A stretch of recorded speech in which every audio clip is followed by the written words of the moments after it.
Hello friends, welcome to పంచదార vlogs. ఈరోజు తోటకూర పచ్చడి చేస్తున్నాను. తోటకూర హెల్త్కి చాలా మంచిదండి.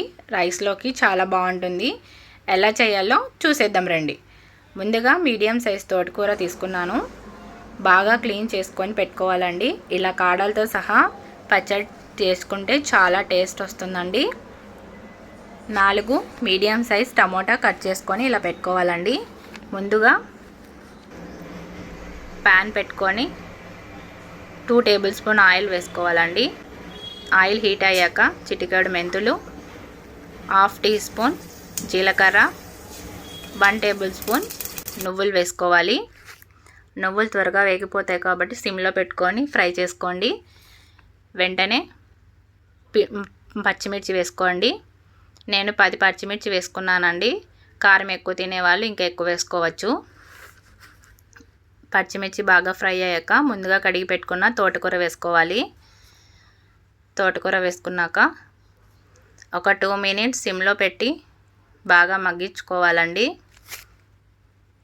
ఇలా మగ్గిన తర్వాత ఇలా కలుపుకోవాలండి. ముందుగా కట్ చేసుకున్న టమాటా ముక్కల్ని వేసుకోవాలి. కొంచెం చింతపండు వేసుకోవాలి. కొంచెం వేసుకుంటే సరిపోతుందండి. మరి ఎక్కువ పులుపు అయిపోతుంది ఎక్కువ వేసుకుంటే. కలుపుకోవాలి. 2 మినిట్స్ మగ్గనిచ్చుకోవాలి. ఇలా మగ్గిన తర్వాత ఇలా కలుపుకోవాలండి. ఇప్పుడు మిక్సీ జార్ తీసుకొని మిక్సీలోకి వేసుకోవాలి. 10 వెల్లుల్లి వేసుకోవాలి. రుచిపడ సాల్ట్ వేసుకోవాలి. రోట్లో దంచిన మాదిరి వేసుకోవాలండి, ఎక్కువ పేస్ట్ అవ్వకూడదు. ఇప్పుడు ఆయిల్ వేసుకొని 1/2 టీ స్పూన్ శనగబేడలు, 1/2 టీ స్పూన్ ఆవాలు, 1/2 టీ స్పూన్ జీలకర్ర వేసుకోవాలి.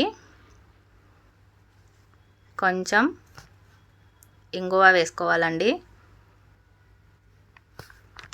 2 రెమ్మల కరివేపాకు వేసుకోవాలి. 3 ఎండుమిర్చి వేసుకోవాలి. వేసుకొని ఫ్రై చేసుకోవాలండి.